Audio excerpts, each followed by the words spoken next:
Tonight's edition is dedicated to Amber Guyger.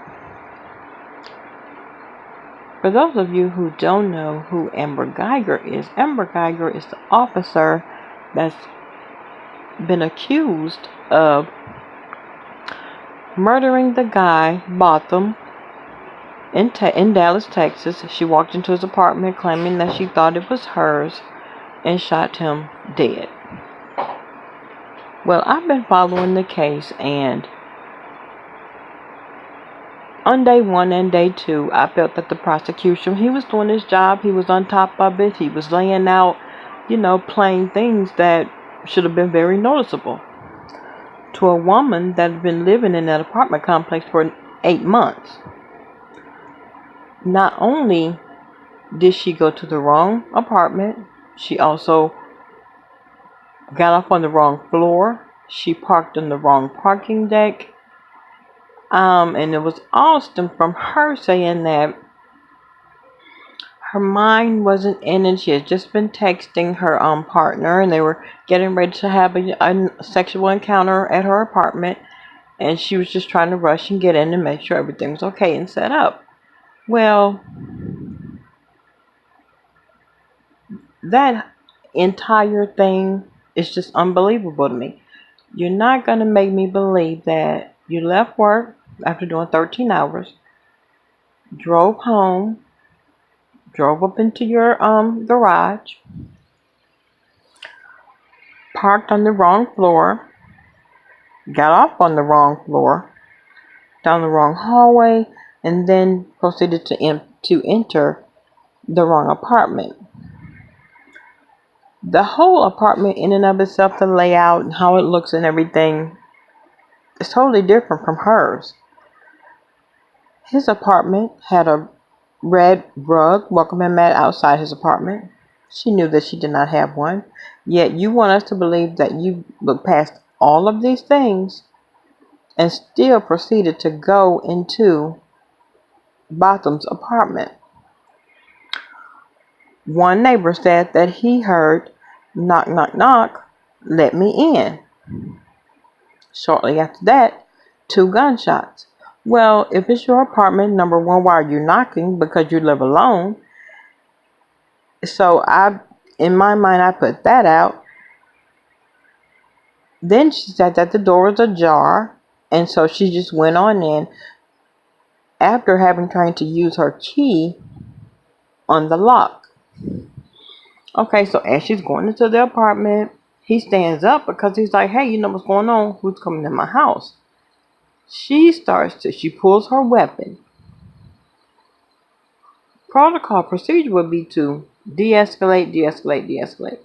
You see someone in your apartment, if you have time to put a door between you and the assailant, that is what you do. She didn't do that. She engaged. And so she engaged, didn't give him time to answer anything, didn't give herself time apparently to notice, hey, this apartment looks nothing like my apartment. So I guess all of the common sense questions and things that should have taken place didn't. Okay, she shot him. Then she calls 911. And all of it is iffy. But this part took it to a whole nother level, because as 911 is coming, she has the operator on the line, and the operator said, okay, just stay with me, stay with me, stay with me. And she's just saying, oh my God, I thought I was in my apartment. I thought I was in my apartment. And then 1 or 2 times she said, come on, guy, come on, dude, come on, dude, come on, dude. Then she starts to say, oh, fuck, I'm going to lose my job. I'm going to lose my job. So the fact that you just shot a man, left her completely, and then it went directly to, I'm going to lose my job. So for the past 2 days, we've been watching, 3 days rather, we've been watching the court case. I had an issue from the jump because she's been charged with murder. I didn't understand why they did not charge her with manslaughter. Manslaughter would have guaranteed, time. Whereas murder, if she's found not guilty of murder, she's gonna walk. And I'll tell you why. Because one of the key things that has to be proven is motive. You have to have a reason.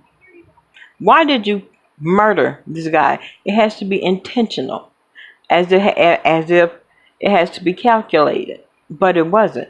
And so, by all of those things that have checked off, it seems to me the next charge would be manslaughter, aggravated manslaughter at that. Number one, everything about the situation is wrong, including the charge.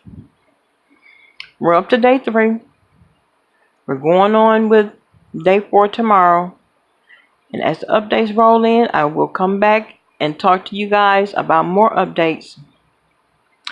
But in the meantime, Miss Amber, we the people would really love to know how in the hell you sit in court with a smiley, unbothered disposition as if you're not worried about a conviction. We the people want to know, because if it was anybody else, they would be nervous and trembling, and it would be very noticeable. That's all I'm saying, girl.